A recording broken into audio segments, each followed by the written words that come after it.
Long ago, when the earth was still young and the African savanna was just beginning to stir with life, the Great Spirit molded the world.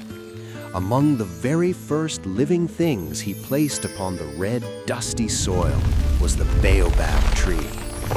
In those early days, the baobab was a magnificent sight. It grew strong and sturdy, its trunk thick with the promise of long life, and its branches reaching high into the endless blue sky. It was the undisputed king of the plains, looking out over the antelope, the lions, and the sweeping grasslands. But the Great Spirit was not finished.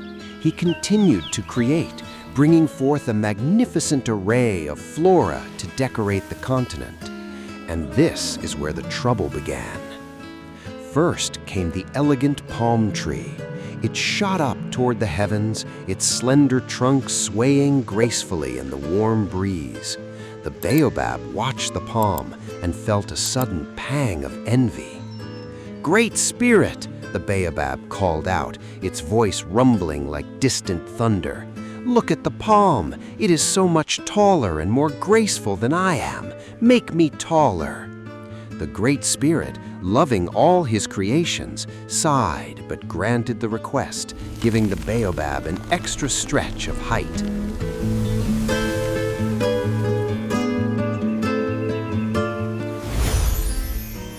But soon the Great Spirit planted the flame flamboyant tree. When the rains came, the flame tree burst into a spectacular canopy of vibrant, fiery red blossoms. The animals gathered around it, marveling at its beauty.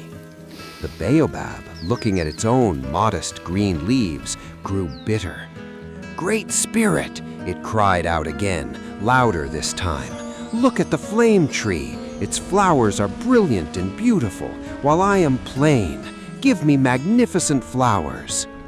Again, the Great Spirit listened to the complaining tree and gave the baobab large white blossoms.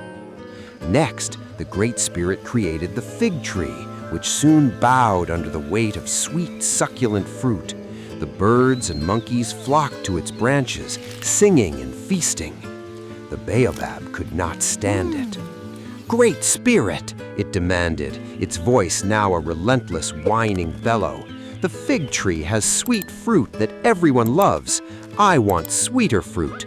I want to be the tallest, the most beautiful, and bear the best fruit.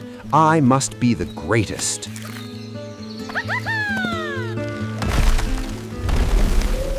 This time, the sky darkened. The wind howled across the savanna, scattering the dust and silencing the animals. The Great Spirit had finally lost his patience. The constant discontent of the tree that already possessed so much strength and majesty was too much to bear.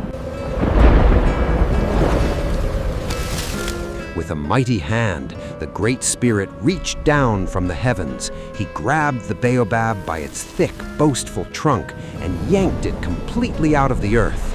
Then, to teach the tree a final lesson in humility, the Great Spirit flipped it completely over and shoved it back into the soil, upside down.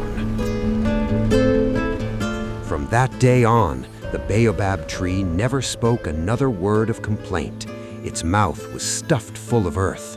The glorious branches it had once flaunted were buried deep underground, while its gnarled, tangled roots were left exposed to the open sky. Yet, the Great Spirit's punishment was also a hidden blessing.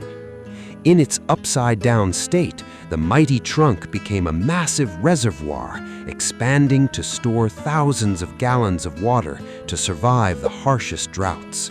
Humbled by the earth, it learned to provide for others, offering shelter in its hollows, medicine from its bark, and nourishment from its tough, velvet-shelled fruit.